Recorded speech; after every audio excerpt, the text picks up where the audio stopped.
नमस्कार दोस्तों, आज आपके लिए एक सस्पेंस थ्रिलर कहानी लेकर पेश हुआ हूँ, जिसका शीर्षक है जलती मौत। तो चलिए शुरू करते हैं। भाग 1, द विला बेनेडिक्ट। शिमला का एक आलीशान होटल। आज सुबह वहाँ हंगामा मच गया जब पुलिस और इंटेलिजेंस की टीमों ने पूरे होटल को घेर लिया। एक एक कमरे की तफ्तीश होने लगी। होटल में ठहरे मेहमानों से पूछताछ होने लगी। दोपहर हुई। मुंबई से इंटेलिजेंस की एक टीम आई। उस टीम का नेतृत्व ऑफिसर राधा कृपलानी कर रही थी। मुंबई की टीम वहां सीसीटीवी फुटेज खंगालने में जुट गई। सुबह से शाम हो गई, ना पुलिस के हाथ कुछ लगी और ना इंटेलिजेंस के। आज सुबह करीब 3 बजे उस होटल से कॉल आई, जो एक लोकल पुलिस स्टेशन को की गई थी। हमारे होटल कमरा नंबर 33 में एक डेड बॉडी है, जो किसी वीरेंद्र नामक व्यक्ति की है। वहां की लोकल पुलिस आनन फानन में पहुंची, तफ्तीश करने लगी। पता चला ये कोई आम शख्स नहीं, मुंबई के जाने माने ब्रोकर वीरेंद्र बाटलीवाला की डेड बॉडी है। वो केस आम से अचानक खास हो गई। भाग 2।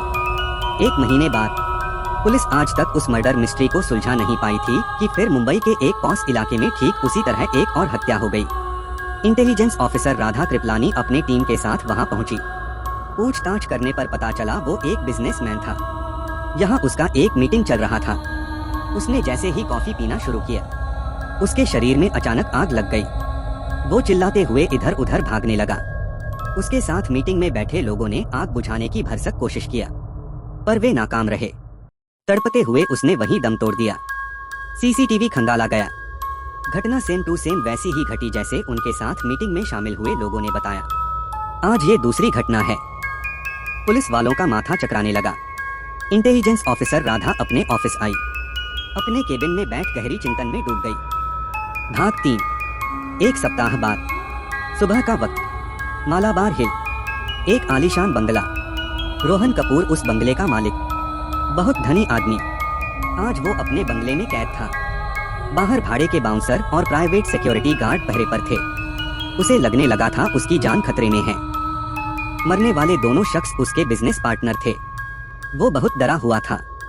वो बार बार एक ही वाक्य को दोहराता, वो मुझे मार डालेंगे, वो मुझे मार डालेंगे। उसकी फैमिली परेशान थी। दोपहर का वक्त। Mumbai crime branch head office. Officer Radha Kripalani और उसकी टीम उन 2 रहस्यमयी मौतों की जांच में जुटी हुई थी। हत्यारे का अब तक कोई सुराग नहीं। पोस्टमार्टम रिपोर्ट से भी कुछ पता नहीं चला। फोरेंसिक डॉक्टरों ने भी अपने हाथ खड़े कर दिए। उनकी बॉडी में कोई जख्म नहीं और ना ही कोई केमिकल। अब रहा सवाल, उनकी मौत कैसे हुई, वो भी जलने से। तभी क्राइम ब्रांच ऑफिस का मुख्य टेलीफोन बज उठा। एक स्टाफ गया, फोन उठाया। कमिश्नर साहब का फोन था। उन्होंने कुछ इंस्ट्रक्शन दिए और फोन काट दिए। स्टाफ वापस आया। राधा कृपलानी को कमिश्नर साहब का मैसेज दिया। मैसेज सुन कुछ देर बाद अपने 2 स्टाफ को साथ लेकर जीप में ऑफिस से निकल गई। भाग 4। आज से 60 वर्ष पूर्व राजस्थान का एक सीमावर्ती गांव कर्रा। इंस्पेक्टर जीवन की पोस्टिंग उस गांव के थाने में हुई। उसकी शादी कुछ महीनों पहले हुई थी। कर्रा थाना के अंतर्गत पड़ने वाले गांव के लोग शांत और मृदुभाषी थे। कुछ महीने बीते होंगे।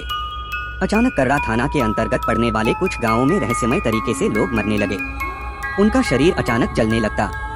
चीखते चिल्लाते दौड़ते भागते लोग तड़प तड़प कर मर जाते। इंस्पेक्टर जीवन भी इन रहस्यमयी मौतों का कारण जानने में जुट गया, पर नाकाम रहा। थक हार कर केस क्लोज करना पड़ा। वैसे भी मौत का सिलसिला रुक चुका था। उसने अपनी रिपोर्ट में किसी अनजान बीमारी का जिक्र किया। कुछ वर्ष वहां ड्यूटी करने के बाद उसका ट्रांसफर महाराष्ट्र के एक थाने में हो जाती है। 60 वर्ष बाद फिर उसी तरह की घटनाएं होने लगी हैं। अब उस केस को ऑफिसर राधा कृपलानी हैंडल कर रही हैं, जो जीवन कृपलानी की पोती हैं। भाग 5। वर्तमान समय। राधा कृपलानी अपने ऑफिसरों के साथ मालाबार हिल पहुंच चुकी थी। अब उनकी जीप रोहन कपूर के बंगले की ओर जा रही थी। करीब 10 मिनट बाद वे रोहन कपूर के बंगले में थे। रोहन कपूर अपने कमरे में था। क्राइम ब्रांच के ऑफिसरों के आने की खबर पा वो अपने कमरे से कांपते हुए बाहर आया। उसे देख क्राइम ब्रांच के ऑफिसर हैरत में पड़ गए। उसकी हालत बहुत खराब थी। वो एक ही बात बार बार दोहरा रहा था, मुझे बचा लो, वो मुझे मार डालेंगे। राधा कृपलानी उसके पास पहुंच पूछने लगी, वो कौन सर और क्यों मार डालेगा? वो यही है। उसने मेरे दोस्तों को मार डाला। अब मेरी बारी है। सबको मार डालेगा। रोहन कपूर एक और इशारा कर डरते हुए बोलने लगा। राधा मन ही मन सोचने लगी, कमिश्नर साहब का आदेश ना होता तो वो इस पागल के बंगले में नहीं आती।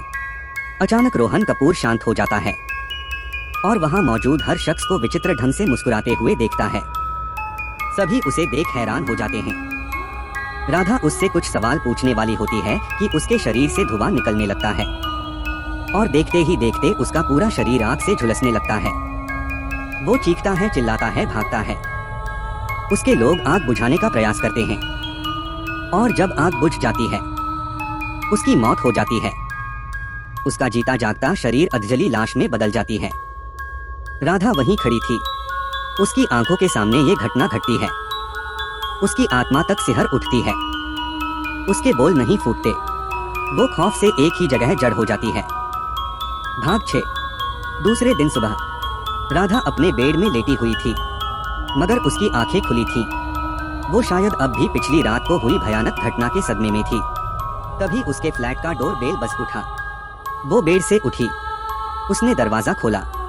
सामने उसके माता पिता और उनके पीछे उसकी दादी खड़ी थी। अपने पेरेंट्स को अचानक देख वो हक्की बक्की रह गई। उनसे पूछने लगी, अब लोग यहाँ कैसे? तुम रात को फोन नहीं उठा रही थी तो हमें तुम्हारी चिंता होने लगी। तुम्हारे ऑफिस फोन लगाया, वहाँ हमें तुम्हारे साथ घटी घटना के बारे में पता चला, तो हम तुम्हारा हाल चाल पूछने आ गए। उसके पिता उसे बताने लगे। अंदर आते ही राधा की मम्मी किचन में चली गई। उसके पिता बैठक रूम में बैठ टीवी देखने लगे और उसकी दादी उसके कमरे में लेट आराम करने लगी। राधा वॉशरूम फ्रेश होने चली गई। 10 बजे होंगे। सबने साथ मिलकर नाश्ता किया। राधा के पेरेंट्स अब वापस जाने लगे। राधा भी तैयार थी। उसे भी ऑफिस जाना था। एक दूसरे को विदा करने के बाद सभी अपने रास्ते निकल गए। भाग 7। केस अब तक अनसुलझा था। उन मौतों को लेकर फॉरेंसिक डिपार्टमेंट के स्टाफ भी कंफ्यूज थे। पोस्टमार्टम रिपोर्ट में एक ही कारण लिखा होता, जलने से मौत, वो भी अंदरूनी आग से। खुद ही शरीर आग लगाती और भस्म हो जाती। ये कोई श्राप है या काला जादू, या फिर कोई अनजान रसायन। Crime branch head office, Mumbai.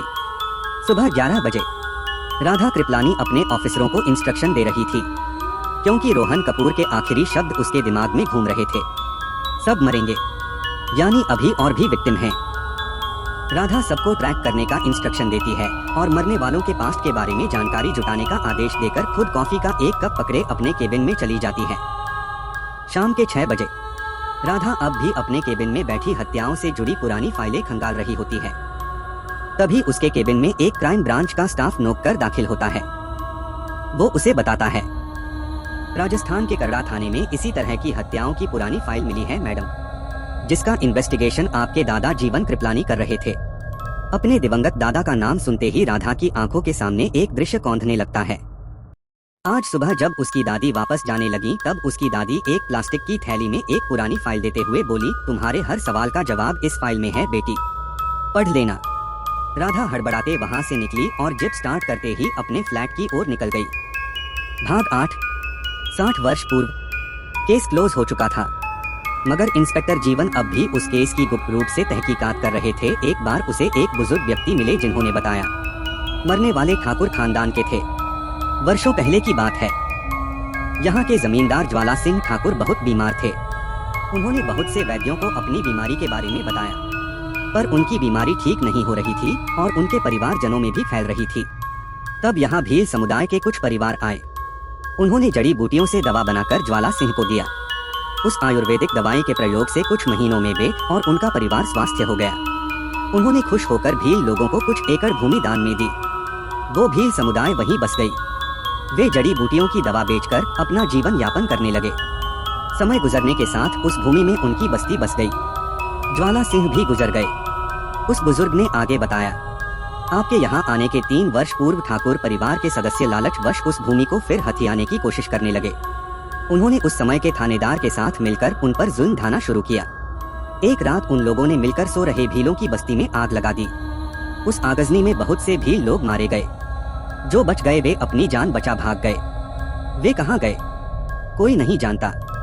और आपके आने के कुछ महीनों बाद इस तरह की मौतें होने लगी। उस बुजुर्ग के अनुसार उस भील समुदाय को आयुर्वेद का गहरा ज्ञान था। वे जीवनदायी दवाओं के साथ साथ जीवन हरण करने वाली दवाइयाँ भी बनाते थे। शायद उनके ही द्वार बनाई गई किसी दवा से उन ठाकुरों की जान गई है। इंस्पेक्टर जीवन उन भीलों की तलाश जिंदगी भर करते रहे, लेकिन उन्हें उनका नामो निशान तक ना मिला। अपने दादाजी के बनाए रिपोर्ट को पढ़ते पढ़ते राधा की आंख लग गई। भाग 9। सुबह के 10 बजे, crime branch head office Mumbai. Radha अपने स्टाफ के साथ मीटिंग में थी। वहां कमिश्नर साहब भी मौजूद थे। राधा अपने दादाजी की बनाई पुरानी रिपोर्ट सबके साथ साझा करती है। आज उन्हें एक लीड मिली थी। राधा के बाद क्राइम ब्रांच का एक होनहार ऑफिसर उन्हें बताता है। तीनों मरने वाले 1 वर्ष पूर्व राजस्थान गए हुए थे। वे वहां एक बड़े प्लाट की डील करने वाले थे। वहां उनके साथ एक बड़ी पार्टी का नेता शेखर गुर्जर भी मौजूद था, जो कातिल का अगला शिकार है। और हमारे लिए अच्छी खबर ये है कि वो नेता यहीं मुंबई में है। उसकी सिक्योरिटी हमने बढ़ा दी है। अब कातिलों को पकड़ना होगा। शाम का समय। शेखर गुर्जर गवर्नमेंट के बनाए गेस्ट हाउस में ठहरा था। उसकी सिक्योरिटी बहुत टाइट थी।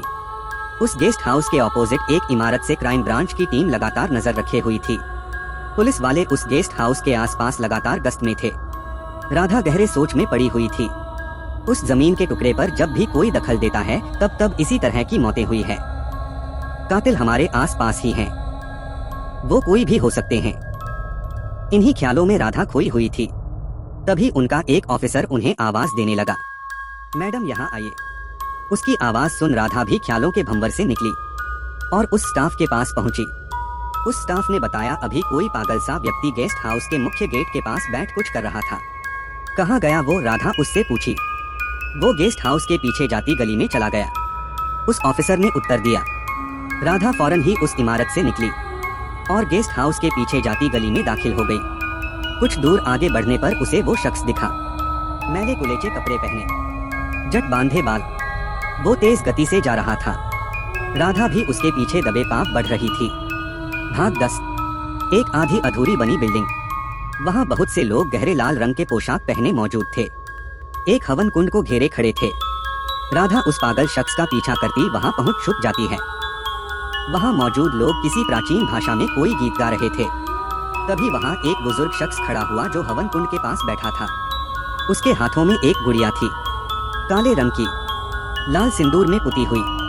उसने दोनों हाथों से उस गुड़िया को उठाई। वहां मौजूद लोगों ने गाना बंद किया और दर्द भरी आवाज निकालने लगे। उनकी आवाज बहुत मार्मिक थी। अचानक आवारा कुत्तों के रोने की आवाज आने लगी। गुड़िया पकड़े उस बुजुर्ग ने उस गुड़िया को हवन कुंड में डाल दिया। गुड़िया धू धू कर जलने लगी। राधा अब भी छिपी हुई उन्हें देख रही थी। अचानक उसका मोबाइल रिंग करने लगा। पिछले पॉकेट से उसने मोबाइल निकाला। उसके एक ऑफिसर का कॉल था जो गेस्ट हाउस में पहरे पर था। उसने कॉल उठाया। उधर से कांपती हुई आवाज आई। मैडम, मैडम नेताजी नहीं रहे, उनकी डेथ हो गई। जलते हुए, मैडम आप कहाँ हैं? जल्दी आइए। इसी के साथ कॉल कट गई। मोबाइल रख राधा अपनी नजरें उन लोगों की तरफ घुमाई। वो वहां नहीं थे। वहां कोई भी नहीं था तो सिर्फ जलता कुंड और जलकर राख होती वो गुड़िया और उसे देखती राधा। इसी के साथ मेरी ये कहानी यहीं समाप्त होती है। अगर आपको मेरी ये कहानी पसंद आई तो लाइक, शेयर, सब्सक्राइब और कमेंट कर मेरा हौसला बढ़ाएं। धन्यवाद।